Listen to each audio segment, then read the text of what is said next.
علیکم ورحمۃ اللہ وبرکاتہ۔ محترم حضرات، دو اہم سوالات اور اس کے جوابات۔ سوالات انتہائی اہم ہے کہ ہر عاقل بالغ مکلف شخص کو ان کے جوابات معلوم ہونا بے حد ضروری ہے۔ پہلا سوال یہ ہے کہ وضو کے فرائض کتنے ہیں؟ یعنی وضو کے بغیر نہ ہم نماز پڑھ سکتے ہیں، نہ ہم قرآن وغیرہ کو چھو سکتے ہیں۔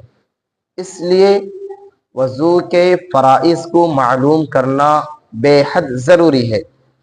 وضو کے کل 4 فرائض ہیں۔ نمبر 1، چہرہ دھونا۔ چہرے کی حد کیا ہے؟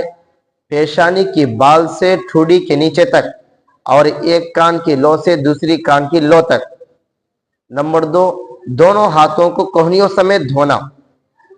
اس میں کوہنیاں بھی شامل ہیں، کوہنیوں سمیت دونوں ہاتھوں کو دھونا۔ نمبر 3، چوتھائی سر کا مسح کرنا۔ 4 انگلیوں کے برابر اپنے سر کا مسح کرنا، وہ جس طرف بھی چاہے کر لے، فرض ادا ہو جائے گا۔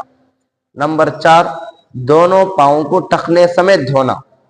اس میں ٹخنے بھی شامل ہیں،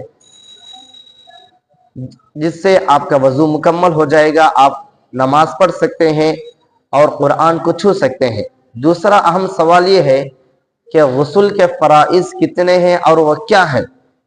اکثر نوجوانوں کو اور بڑے حضرات کو بھی اس کا علم نہیں ہوتا ہے، اس لیے یہ نہایت اہم ہے، اس کو یاد کرنا چاہیے۔ وضو کے 3 فرائض ہیں۔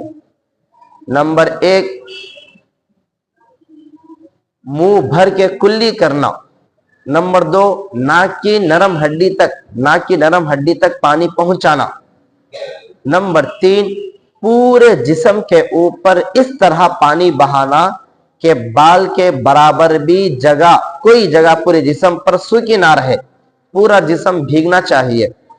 یہ 3 غسل کے فرائض ہیں، اس کے مطابق ہم غسل کریں گے تو ہمارا غسل ادا ہوگا۔ السلام علیکم ورحمۃ اللہ وبرکاتہ۔